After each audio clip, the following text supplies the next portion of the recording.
It's absolutely fantastic to have you all here, and it's absolutely wonderful to have our guest, Meng. Thank you so much for being with us. Do come up and join us.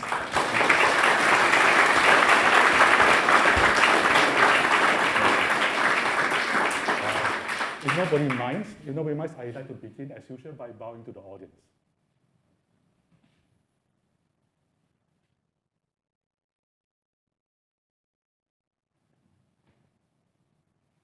Thank you. Thank you, and thank you so much for being with here. It's been a fun day already so far. Mm-hmm. There's a lot to talk about, all the different things that you've done, but can I start right at the beginning? Mm-hmm. You know, because there was a period before you were at Google. That is true. So yes, even I was born once. You were born? Wow. So can we start there? Not with all the details of that, but what was your upbringing? What set you on this path? So I was born in Singapore. I grew up there. The amazing thing about Singapore was when I was born, we were a third world country. And by the time I became 21, we were a first world country. So I lived through that transformation, the Singapore economic miracle. It was amazing. So my own journey, I was supposed to be quite smart. My mom says. My mom says I learned to read at 1.5 years old. My IQ was tested at 156. And then when I was 12, I taught myself to program a computer. So that was back then, 1982. And then when I was 13, I taught myself assembly language programming, for those who know what that is. And then, that means to program at the level of the computer itself. And then when I was 15, I won my first national award in computing. And then I was national champion, blah, blah, blah. Yeah, so that was my growing up. So you're always fated to be a tech guru of some kind. There wasn't much choice. So. Kind of, a tech guy, yeah. And so that I can see how that gets you into Google. And just, we'll come on to more about mindfulness and Buddhism, but had you ever been interested in those sorts of things when you were younger? Did you study the philosophy at school or do anything like that? Well, kind of. So when you heard this story I just told you, right? I was in the news. I won all these awards. You would think, oh, this guy has everything made, right? So what happened was, in reality, I was very depressed. I was so depressed, by the way, that I was suicidal. I wanted to kill myself all the time when I was young. The only reason I didn't was because I'm a coward. So in addition to being depressed, I was useless, right? So, however, I was useless. I was depressed and useless in a way, not in a way that paralyzes me, but in the opposite. I keep trying to find the way out. So I started on a quest to learn how to end suffering, like my suffering. So that's why I started learning about science, philosophy, religion, and nothing worked. So what happened? What happened was just before I turned 21. By the way, I went to Catholic school. So I thought I knew everything about religion, right? About Christianity and so on. So when I was 21, just before I turned 21, I was invited to go to a church. I said, yeah, I knew everything. I went to Catholic school. The school I went to was called Catholic High School. That was the name of the school. It left nothing to imagination. Right? And I was like, sure, I'll go. And it was a Pentecostal church. So it was very different from a Catholic church. And people were speaking in tongues. The pastor spoke like a pro. I mean, these guys all went through like Toastmasters training and all that. I was really impressed. And the best part was at the end of it, people were like collapsing on the floor, like crying. I was like, whoa, I found it. I was like, I mean, nothing here made sense to me. However, I can imagine myself coming here one day a week, every week, clear myself all my suffering, and then go for 6 more days of crap, of suffering. I figured it out. I told myself. So by coincidence, the week after that, I met a Buddhist nun.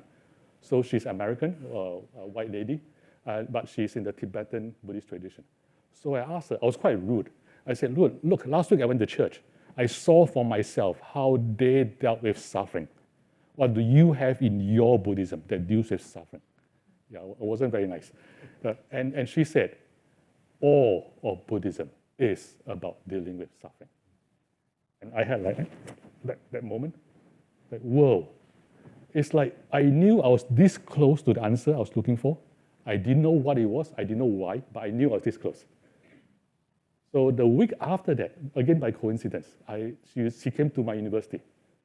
And then I watched her speak. I was in the audience.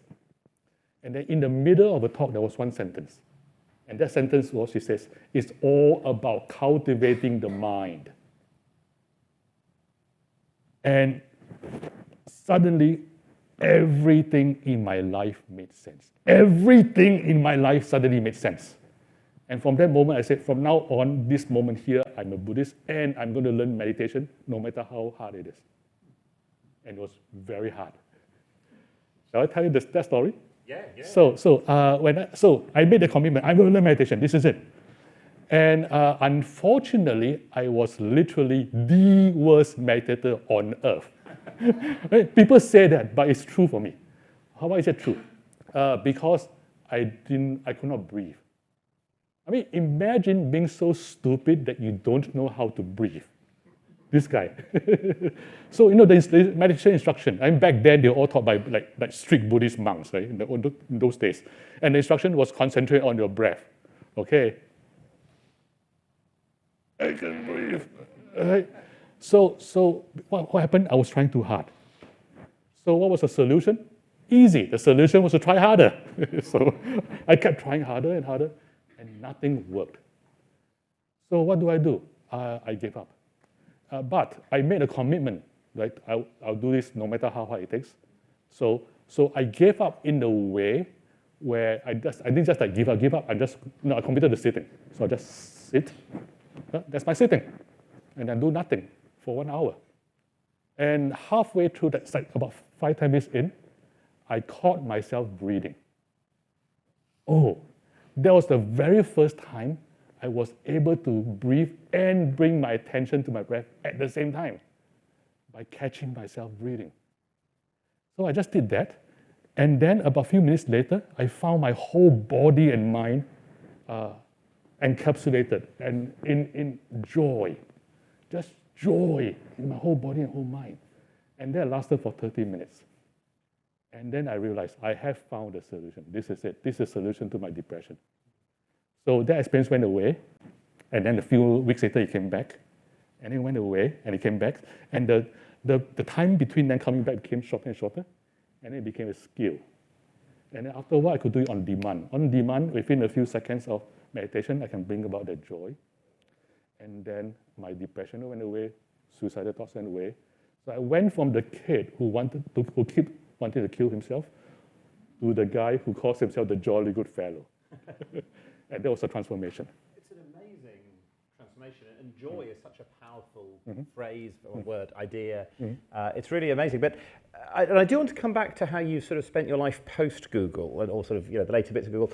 But you were also still an engineer. Yes. You went to Google in the very early days. Yes, I was because it brought you joy, or because it brought you salary? Yes. So I was an engineer, but in my defense, I was young and needed the money. Yes, I mean, in the old days, right, when we were growing up, I mean, I grew up in a poor country. My parents could not afford to eat 3 meals a day. We could not afford to eat 3 meals a day. So when you grow up like this, all you think about is to get out of poverty. So yes, I just did whatever it took, work hard, and see what happens. So yeah, at that point, I didn't think a lot about beyond working hard and being successful. But you managed to work hard and be successful. Do you want to say just a bit for people who don't know what you did at Google? Oh, okay. Just because some people may use some of your work occasionally. Okay, and I'll tell you about the Jolly Good Fellow thing. Yeah. So when I joined Google, I was just an engineer. Right? We were a startup back then. I was employee 107. So when you join a startup, basically you're expected to do whatever needs to be done. Right? You're not, I'm the security guy, I'm the database guy. No, whatever needs to be done, you do. Like, so you have to be good at everything or be able to learn anything. So that fed my skills very happily. So I was an engineer. And then what happened was a few years later. So when you join a startup, the other thing is that you do have a job title. So everybody had a generic job title, which was software engineer. And so after a few years, because the company grew to a certain size, we started having a career ladder. HR announced it. We all made fun of it, right? And then, the highest ranking engineer in the career ladder in Google is called a Google Fellow. And so I'm the jokester. I made a joke. I say, why be a Google Fellow when you can be a jolly good fellow, right? And then everybody laughed. And my philosophy is, if everybody laughs, that's the right thing to do. So what did I do? I sent my name card for printing. So in the old days, what you did was you go internally on the website and you just key in your job title and say, print these cards. Right? So I myself as Jolly Good Fellow with the parentheses, which nobody can deny. Why? Because of the song, right? Also, I also knew that this thing had to be approved by HR before it actually got printed. And I knew they were going to deny it.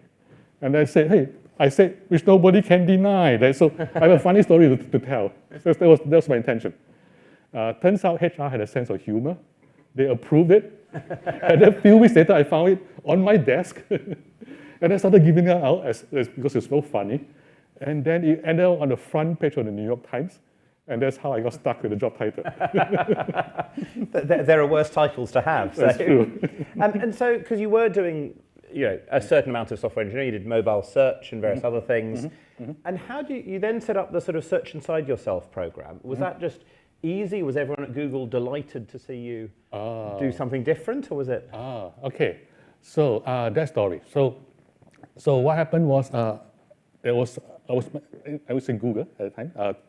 The year was 2003. I remember it. It was in August. I was taking a walk outside the Google campus. So back then, Google campus means a cluster of small buildings. Remember, we were a small company. I was taking a walk, and I had that moment when I knew what I wanted to do for the rest of my life. It just came to me. Like, for the rest of my life, I want to create the conditions for world peace. The conditions for world peace in my lifetime. That's what I want to do. So in Google, we have such thing called 20% time, back then at least. So 20% of time, you could do whatever you want. And I said, okay, I'm going to work on this. I'm going to work on creating the conditions for world peace. So the only question was, how? And then eventually I figured it out. The way to create the conditions for world peace is to scale inner peace, inner joy, and compassion worldwide. So if these three qualities are worldwide, then we have the conditions for world peace. Not that we will have world peace, but we have the conditions. The only question was, how? And I figured it out. The way to do that was through mindfulness and kindness, right? Developing from the inside out, right? Then I just had to spread it out, right? Only question was how. See, the problem was this. The problem is if I go around the world talking about inner peace, inner joy, compassion, what happens? Everybody claps, yeah, you go home and nothing changes, right? So I have to find a way where people will say, I want to do that. So I have to appeal to self-interest. And then the only question was, how? And I figured that out.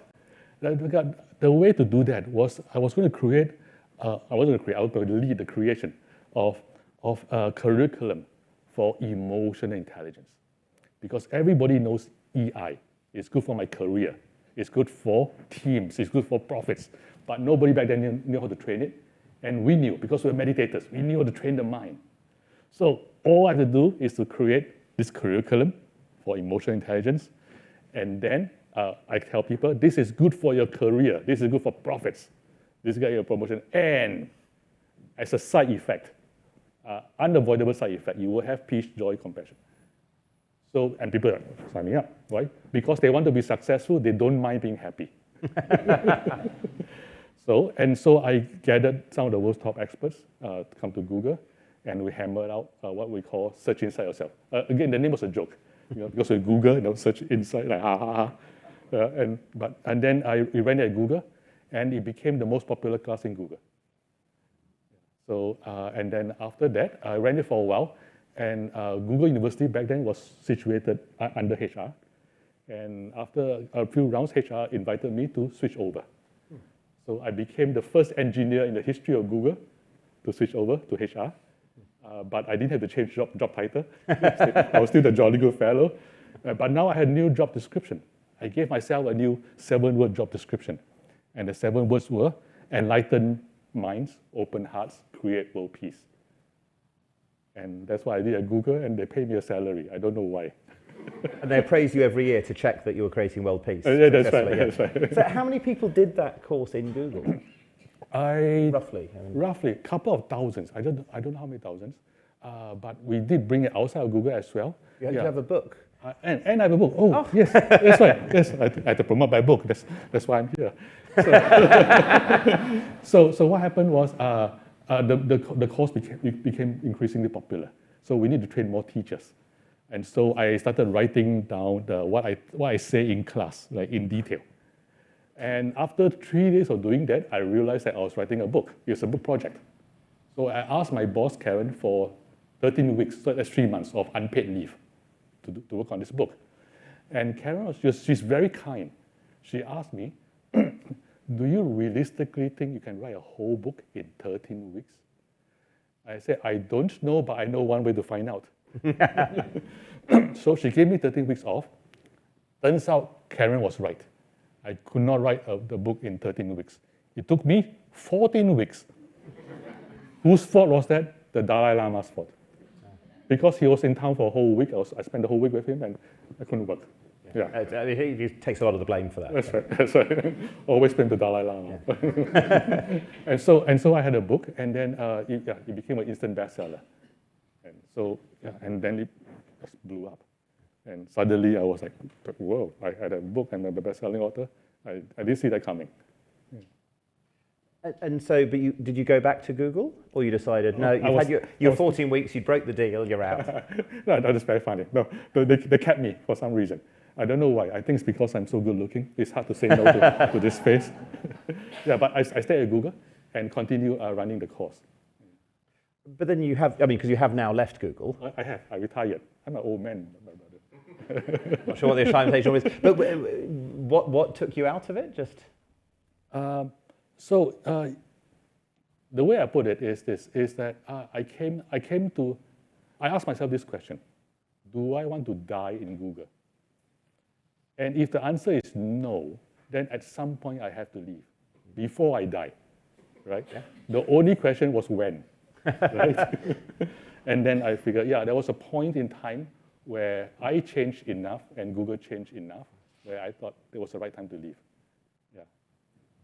And you've now done, there's many other projects that you've done in this sort of space. One of those is the 1 billion acts of peace. That's right. Do you want to say a bit more about what that is and how people can do some of those acts? Okay. So everything I do is under the theme of trying to create the conditions for world peace. So Search Inside Yourself tries to do that through the inside out, right? Trying to create inner peace, inner joy, compassion, and then through that, hopefully, translating into action. The billion acts does the exact opposite, which is to begin with action, acting for peace, so that you can affect inside, so from outside in. And the idea behind that was to change the narrative, change the default. So what does that mean? So right now, for most of us, not taking action is a default. And as an exception, we take action for peace. So the idea is we flip it. And the way to flip it is by starting with 1 billion acts of peace, 1 billion. And if we can do 1 billion, maybe we can change the world in a way where everybody assumes that that's the default. You just take an action, and as an exception, you don't do anything. So that was how we thought about it. And I didn't come with the idea, by the way. The person who had my idea was a bunch of Nobel Peace Prize winners, headed by Archbishop Tutu. So they had this idea, and then some people, the organization is called Peace Jam.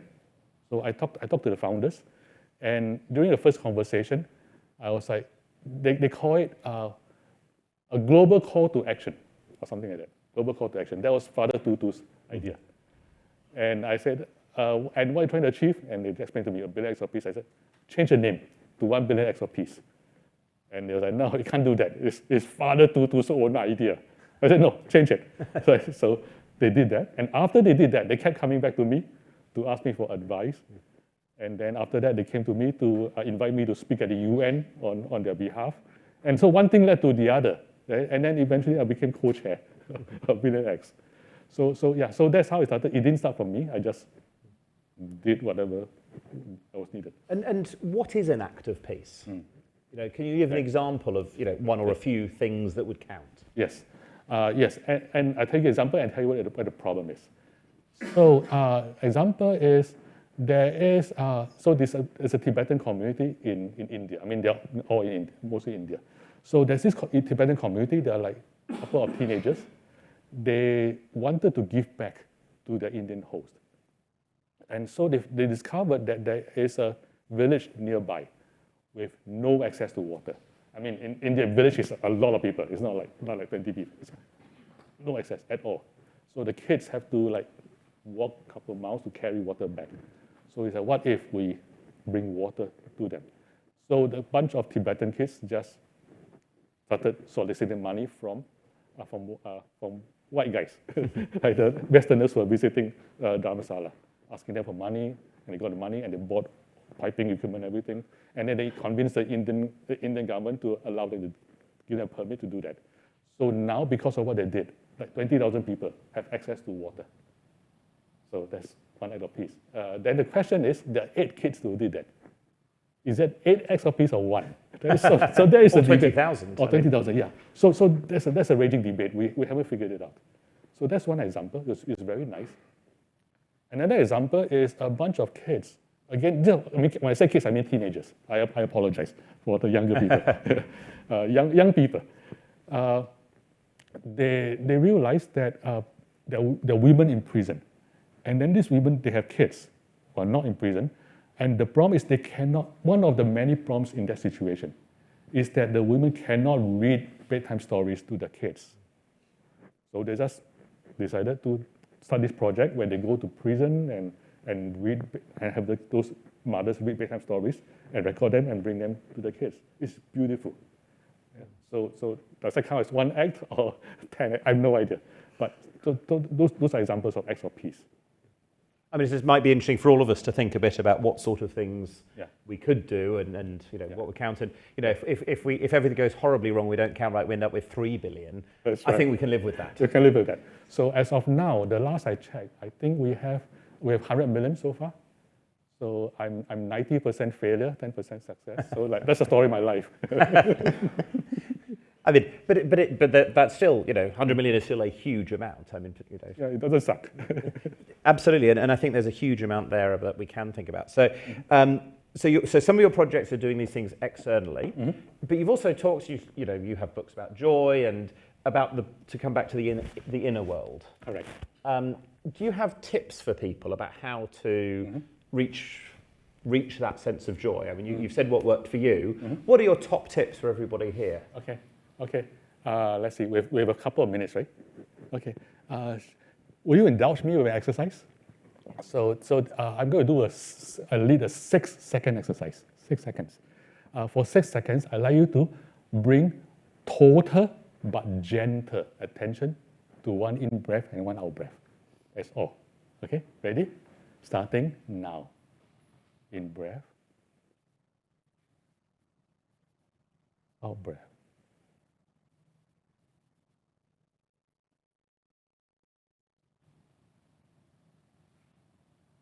And thank you for your attention. That was 6 seconds.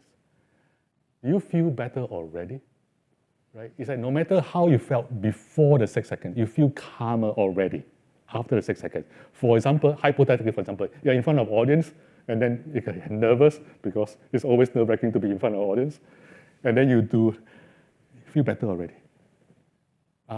So this is one exercise, something you can bring back home already. Right? Whenever you're under stress, sometimes it could be chronic stress. You just so much to do. Sometimes it could be acute stress. Like in the very situation, you're a salesperson, and this person in front of you is so nasty. Right? And so you might wonder, why does that work? So there are 2 reasons. One physiological and one psychological. The physiological reason is this. Notice that when I say bring attention to your breath, gentle and total, you notice that you breathe more slowly and deeper, right? Instinctively, it just happens. And when you do that, you're activating your vagus nerve, and that is activating something called the relaxation response, which is the direct opposite of the stress response. So everything that is the stress response, the heart rate goes up, it does the exact opposite. So your heart rate goes down, your blood pressure goes down, and so on and so forth, in one breath. So is that powerful? The psychological reason is even more powerful, which is that to worry, you need to be in the future. To regret, you need to be in the past. When you bring total attention to the breath, where are you? You are in the present. And in the present, for 6 seconds, you are free from worry and regret. Freedom from worry and regret, even for just 6 seconds. It counts. Your body notices. And your body says, thank you, I get to rest. That's why your body is happier. Can you indulge me in another exercise? Yep. So now that you're all experts, we're going to do a longer exercise. We're going to do a 10-second exercise. So I tell you what the exercise is. Okay? Secretly identify 2 people in this room. And then I would say, when the exercise starts, I would say secretly wish for these 2 to be happy in your head. So do not go like, just secretly, right? Like that, right? They don't know what you're thinking. So just do that for two persons. I wish for this person to be happy. I wish for that person to be happy. That's it. Don't say it out loud, just think. There's 10 seconds. Sounds good? Okay, 10 seconds begins now.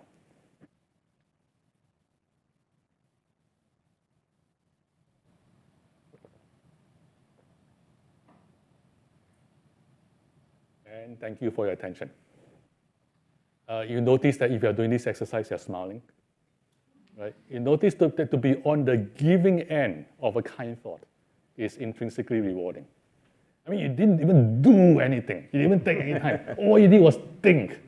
And thinking is the easiest thing any adult can do. Like think of an elephant. We can all do that. And so just by thinking, I wish for this person to be happy, already you're happier. So my friends, if you only remember one thing from this talk, I hope you remember this exercise. Do this exercise. Like wherever you are, wish for somebody else to be happy, and you will get happier. And this could be, okay, I'm going to argue this, and you can disagree with me. This is the secret of happiness. Can I tell a story? Yeah, absolutely. And then I will. Yeah, okay. So I was speaking on the Monday. Oh, today's Monday. I was speaking on a Monday in San Francisco. So this is a place called Spirit Rock. So it was an honor to be invited to teach at Spirit Rock. And then we did this exercise, 10 seconds. So I tell them, okay, tomorrow is a work day. Tomorrow is Tuesday. You're going to work, right? So say, tomorrow, do this. Every hour, on the hour, secretly wish for 2 people around you to be happy. Right? This guy walk past, just think. I mean, don't just think. And it's not embarrassing because they don't know what you're thinking. And just do that that's it. Every hour, an hour, for 8 hours. See what happens. So I signed that as homework. So, and then on Wednesday morning, I received email from a total stranger. And this person says, I hate my job. I hate coming to work every single day. But I went to the talk on Monday. I did the homework on Tuesday. And Tuesday was my happiest day in 7 years. Happiest day in 7 years. What did it take? It took 80 seconds worth of thinking. That's all it took. So my friends, I'd like to recommend this exercise for you if you're willing. Okay, I'll sign this homework. Since this is Cambridge. You got homework. Homework, yeah, tomorrow when you go back to work, for those who are working, every hour on the hour, secretly wish for 2 people to be happy. And for those who are not working, do this at home. Yes, kids, please do this at home.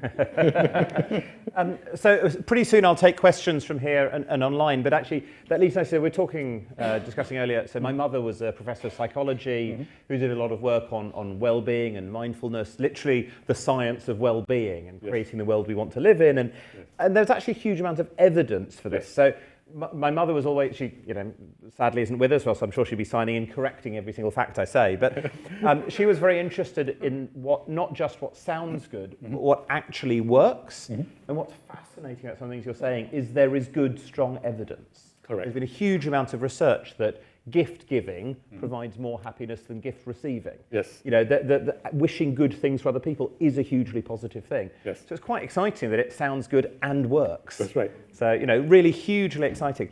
One final question from me, just to, you know, we'll then explore lots of other things. You've had experience thinking about the soul and humanity and at Google. Is Google good for humanity?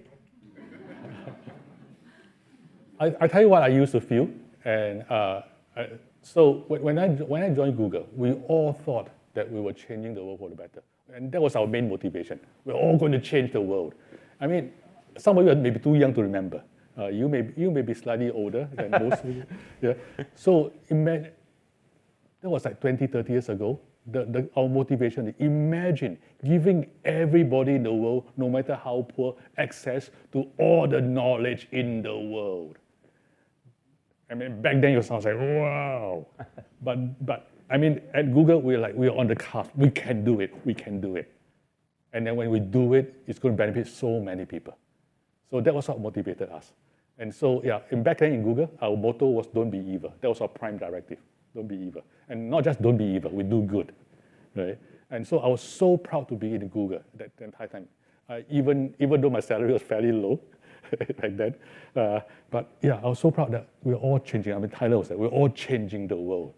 That's how we felt every single day going to work. But today, may be different because it's a different world, it's a different company. And I've left for 10 years already, so I have no idea anymore. Yes, and it's great to have Tyler here from the university's Think Lab program, who introduced Meng to us and is a very good and long-standing colleague. Do we have any questions from people either online, please do put them in on the Q&A, or here in the room? If you put your hand up, I will make sure that we get a microphone to you. So the first one I saw was at the front here. There, and there's one up there, yep. I will only take one at once, I'm afraid. Hello, so I'm from Abbey College, Cambridge, and I want to ask you. What's your name, by the way, my friend? What's your name? My name is Julia. Julian. Hi, Julian. Hello. So my question is very simple. What is your favorite exercise to calm yourself? Calm myself. Oh, breathing. Just breathing. Just breathing. Yes.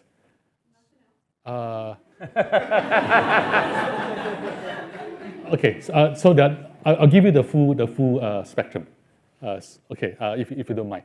So there are actually 3 parts to it. Thank you for asking. There are 3 parts, and I like to argue that all exercises that deal with negative, painful emotions involve these 3 steps. The first step is attention. Is the deployment of attention, and in this case, breathing. So the first thing when you do is stop, right? Because the next thing I'm going to say, I'm going to regret. So I consciously stop, and then I breathe and notice my breath. Okay, so by deploying my attention, already I feel better. But obviously the problem hasn't gone away, right? When I stop breathing, the problem is still there. What to do? So the next step is affective. Affect as in emotional, which is to deal with the emotionality of the situation at hand. And my suggestion is to bring attention from the breath to the body, to the whole body at once. Why?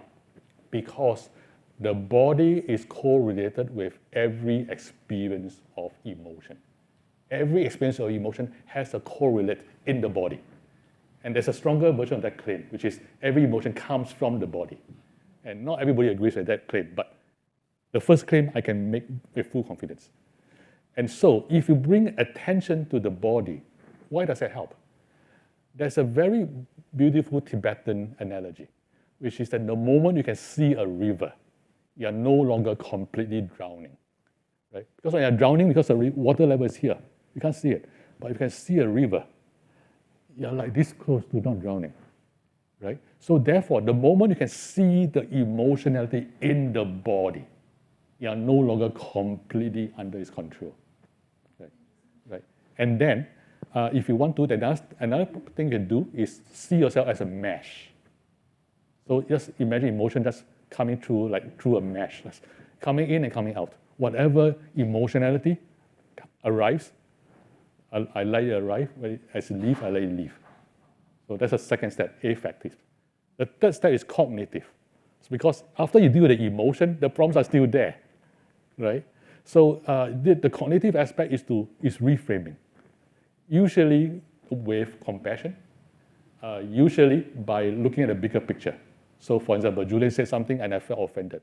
Why do you say that about me? What do you think of? Oh, wait, so at first I deal with the, no, and then effect. Okay, dealing with the emotion. But so, oh, wait, Julian, she doesn't mean that. What she means to say was this.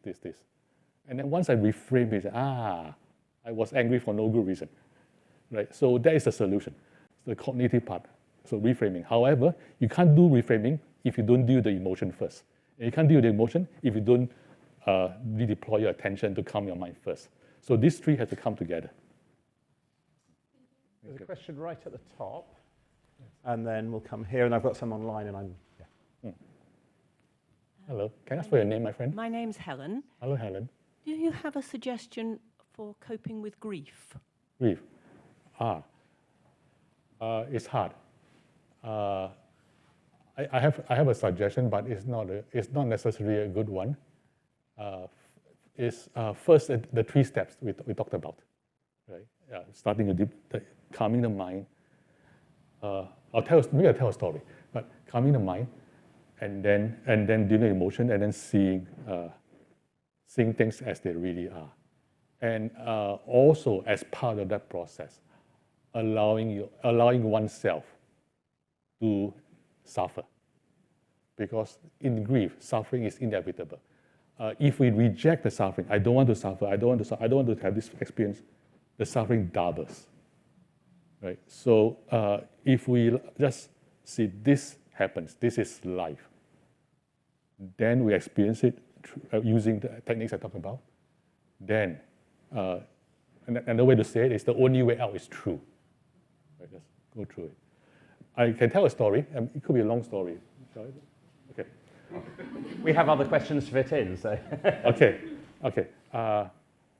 Maybe I won't tell a story because it's too long. I'll take first. I hope that helps, Helen. Thank you. There was a question at the front here, and then I'll take a couple from online, and then I've seen a few others. Hello. Question? Your name, my friend? Ali. Hello, Ali. Hi. Yeah, I'm just curious as to why you think you were so depressed as a young man, as a child.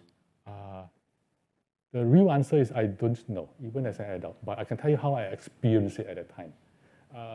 The way I experienced it, I was worthless. And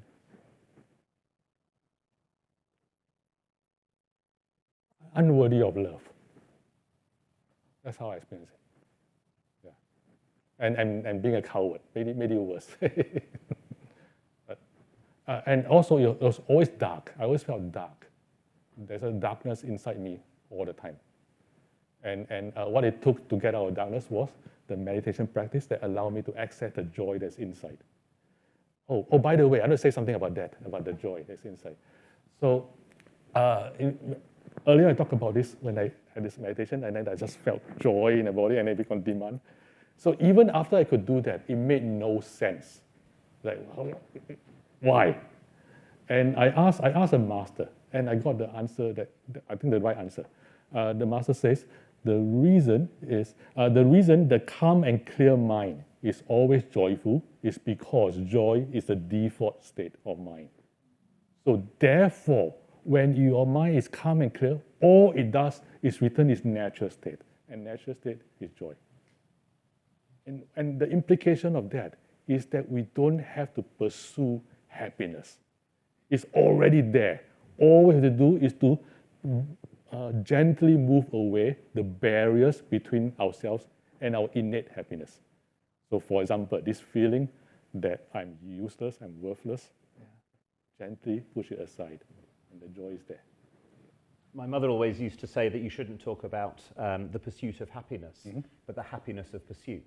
Oh. And that thinking of it as a sort of the joy in trying to achieve things internally or externally was much more the purpose. Can I bring in a couple of questions from online, and then we'll come back to people in the room. So Glenn Milstein comes back to the tech themes and says, today the machines of AI and cryptocurrency are polluting our water and air and quiet. This harms our safety, well-being and world peace. From your lived expertise, how do we battle the external corporate and political sources of this harm? Are your techniques up to some of those big challenges of our time? Oh, battling the giants. I have a naive answer, but it's fairly naive. And so when I started on this work, my assumption is that we are all good. But if we scale inner peace, inner joy, and compassion, the goodness becomes even stronger. And then when the goodness becomes strong, and it scales like a large number, billions of people, then we form a force together that nothing can stop us. Yeah, so that was my naive assumption. And I don't know whether that's true, but that will be, I think for me, I think that was still, I'm hoping that's still the solution, that through doing this work, through helping people, finding their own inner joy, inner peace, inner joy, and compassion, we can create a world where, I mean, we don't stand those things anymore. We don't stand like the damage done by crypto and whatever else. We all stand together and say, this is wrong. Yeah, but I don't know how to get there, so I apologize. I don't know the answer. And then it also links with a question from Cliff Redecker, and I'll come back to the room, who says, look, there's always good and bad in life, whether you're looking at macro, global, inner things. So how do you keep that balance in a philosophy of joy on demand? Good and bad in life. I'm guessing when you say good and bad, you mean pleasant and unpleasant experiences. That's what I mean. That's mean by good and bad, I guess. So for me, begins with the first part, which is finding the joy in you. Right? And then once you have the joy inside you already, a lot of those unpleasant experiences seem better. Okay, let me say that again. So if you can find the joy inside you, and then I want to, for those of you who can do that already, I want to suggest more micro practices. So one of the micro practices is to just appreciate everything. So for example, as you walk out, what do you appreciate? I can walk without pain. I mean, for those of you who are not walking without pain, I can walk without pain, right? And then when I'm drinking water, I have access to water. I mean, how valuable this is that for countless generations, people, how hard it is to find water, clean water, you can drink without dying. I have access to this. I take it for granted. So the exercise is this: don't take it for granted. Try it out. So if you do that, right? If you already have inner joy in you, you find three things happening.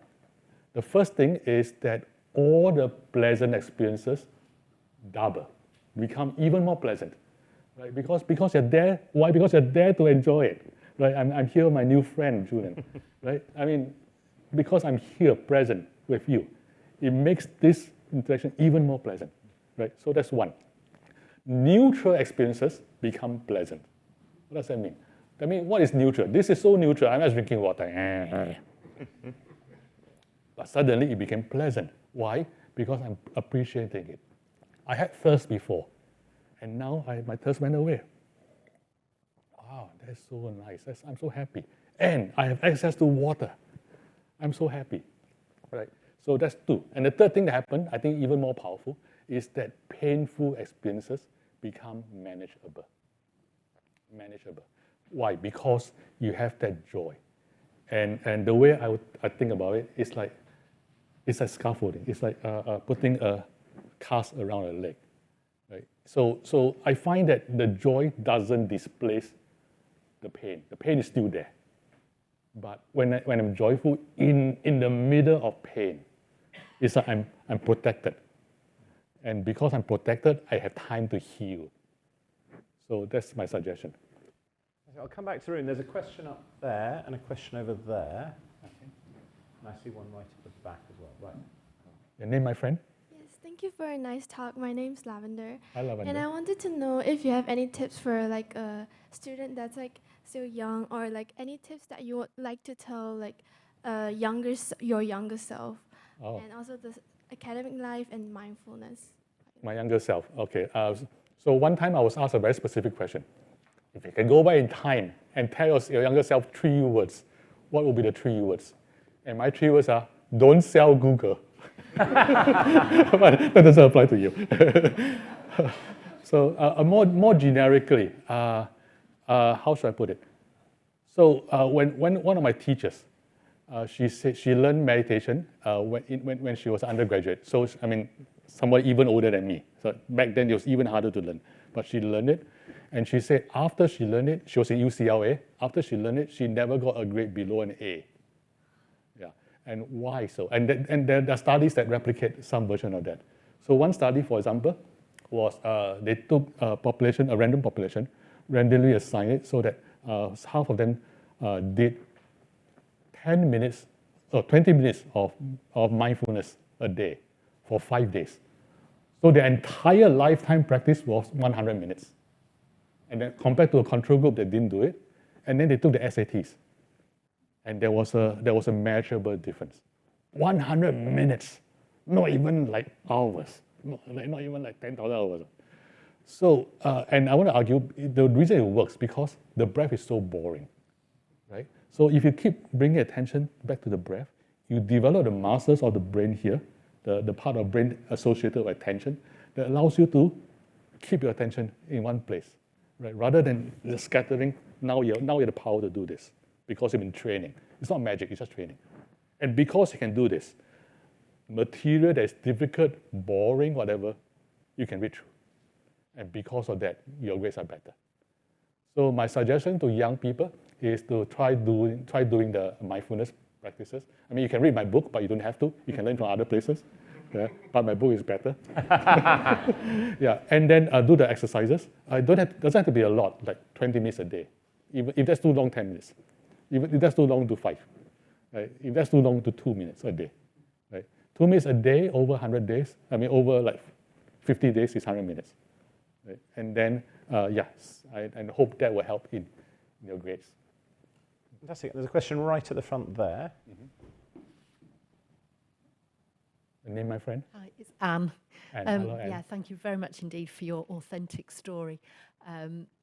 You mentioned emotional intelligence earlier, and in a world that is now reliant on technology, the advancement of AI, this seems to be becoming a skill that's reducing, and it's obviously incredibly important among humans to make sure that we do have that connectivity.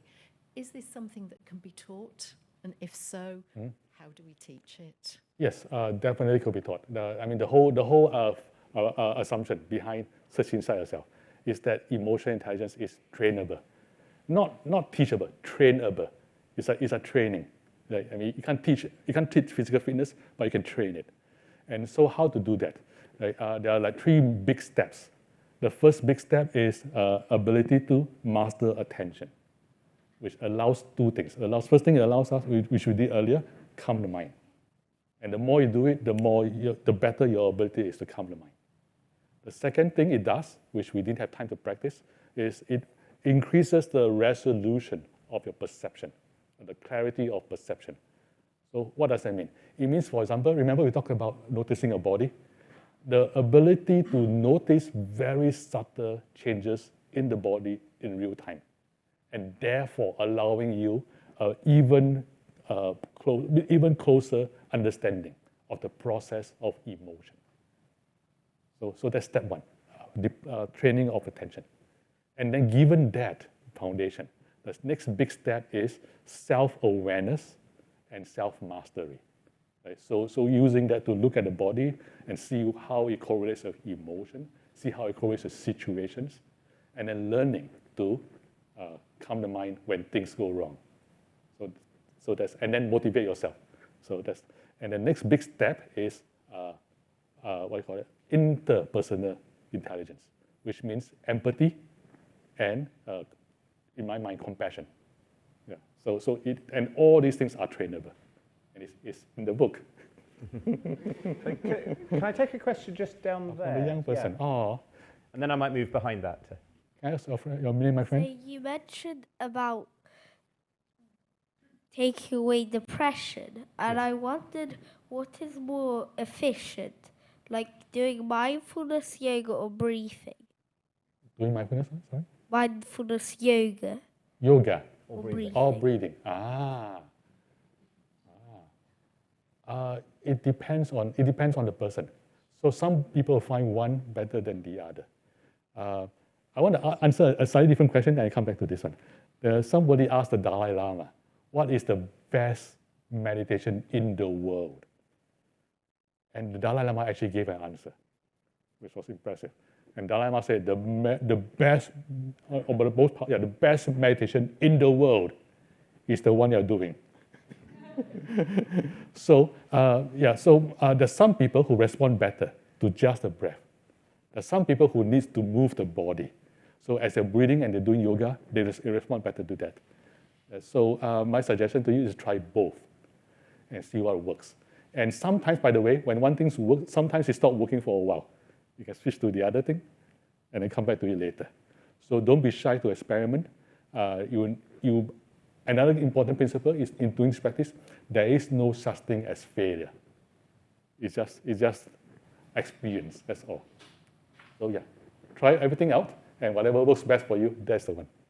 A question right at the back there. Hi, I'm Josh. Josh. I'm not exactly sure how this question's going to go, but I suppose sort of in my own life, I find myself sort of seeing things in quite sort of black and white. And on kind of one hand, I learn about psychological flexibility and not being quite so rigid in the face of difficult emotions, sensations. And then on the other hand, I feel like I sort of see mindfulness as a way to escape that. And I kind of just wonder, I guess my question is, where's the middle ground between those two things? I like to say the middle ground is mindfulness. So then you ask, what does that mean? I'll tell you the result of a fascinating experiment. So this was, they're teaching mindfulness to people who suffer from social affective disorder, SAD. Like when they see people, they get nervous, right? I mean, when they interact with people, they get nervous. So if you teach them mindfulness, what happens? So one prediction is that you tone down their reactivity, right? Then maybe that's how it works, right? Then because then they feel less. That's one possible prediction. So the experiment was done, and then it turns out that people who have SAD who did mindfulness training, so a normal person in a stressful social situation, they got stressed, and then it takes a long time to recover. For somebody who has been trained in mindfulness for like 8 weeks or whatever, you see that their reaction actually comes even earlier, right? However, it recovers much, much more quickly. Which means what? Which means that we are not making the person feel less. We're actually making the person feel more, which is why the person is more sensitized and react earlier. However, more importantly, the person is learning to recover quickly. And that's why it became no longer a problem. And one analogy is competitive dancing or figure skating. Like in those sports, the secret is not staying stable. The secret is the ability to recover. Right? I mean, a good dancer, a good competitive dancer is always in a state of instability. And it's because she can recover. That's why she can pull the moves that she does. And it's the same way. The mindfulness allows you to perceive more clearly and recover. We're beginning to run out of time, but I'd quite like to fit in a couple of things quickly. So firstly, this question from Shane online, perhaps a quick one. Hi Meng, my question is whether you as an experienced meditator still have a formal meditation practice? Yeah, yes, of course. You need one, yeah. An hour a day. Except when I'm traveling, then my practice is screwed. So an hour in a day, except when traveling. There's then a quick question, hopefully, from the top there. Hi there. My name's Tatiana. Thank you so much. This is an excellent talk. I wanted to ask you about what you believe the role of community is for mindfulness in terms of this is a bigger project, the 100 billion, the community and how that fits with the individual. Yes. So the Buddha had a student called Ananda, and he wasn't enlightened at the time. And Ananda thought he figured it out. He went to Buddha, he was so proud of himself. He said, one day I figured it out. I figured out half of holy life is my practice, and the other half is community. I mean, community is that important. It's half of my holy life. And the Buddha looked at him and said, no, Ananda, you're wrong. The entirety of the holy life is community. So it is that important.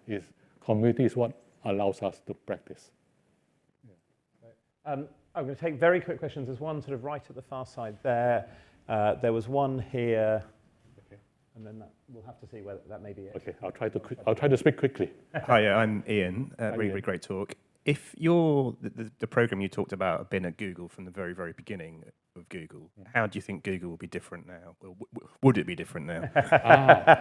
Actually, it's not the problem. The problem is not whether it should be at the beginning. It was whether it was sustained after I left. Because I have no visibility into that, and I don't know the answer. But I would think that if people have more self-awareness and more compassion, they make better decisions. That's all I can say. So if you have any startups, here's a program you should put in your startup. A very quick question from here, if we can. By the way, I think there's one startup boot camp where search inside yourself is part of the curriculum. I can't remember which one. Yes, Hi, I'm Mandy.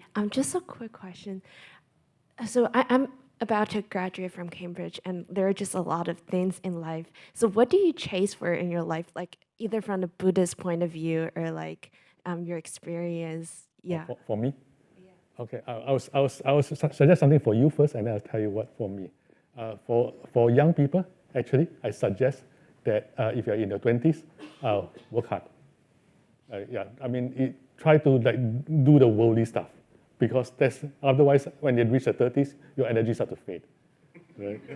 So that's my suggestion, and also of course your practice, right? Because the practice, mindfulness allows you, in addition to making you happy and kind and peaceful, allows you to be more successful. So after that, okay, now that in your 30s, what happens?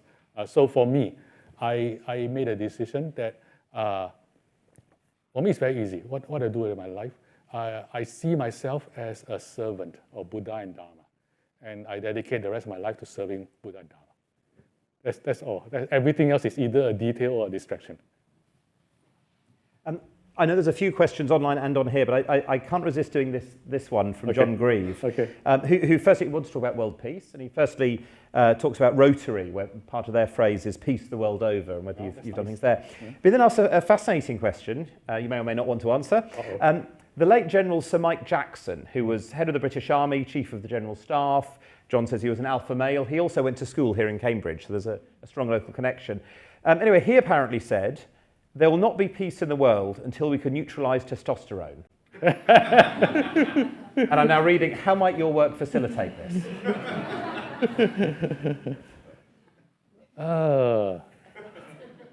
Wow.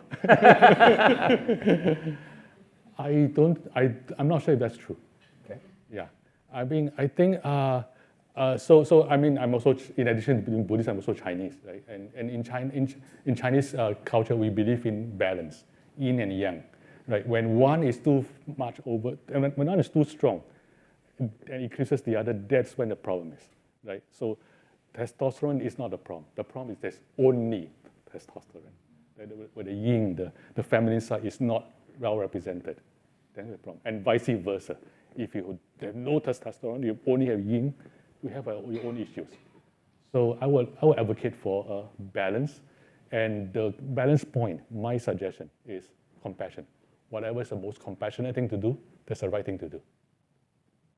Fantastic. We could keep going for many, many hours, and I'm sorry to the people who have questions they'd love to ask, but I'm also aware that Meng has some other things to do this evening. It's a busy programme in Cambridge. But thank you. It has been an immense honour to have you here with us, Meng. Thank you for sharing, to coming to Jesus after you left the Catholic School for Buddhism.